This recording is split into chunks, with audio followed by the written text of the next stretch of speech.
Hello everyone, today we would like to introduce to you how to open medium-sized simplet box with 9 steps. The feature of this box is saving money.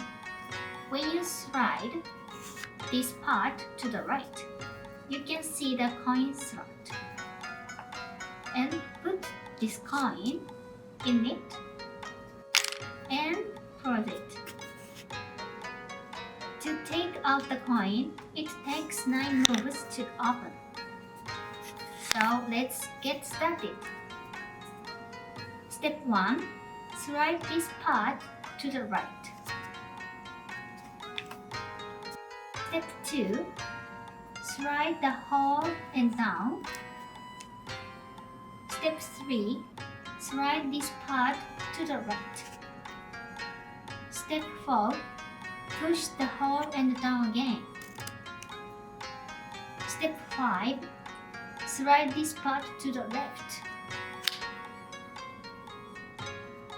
Step 6. Slide the whole and down. Step 7. Slide this part to the right. Step 8.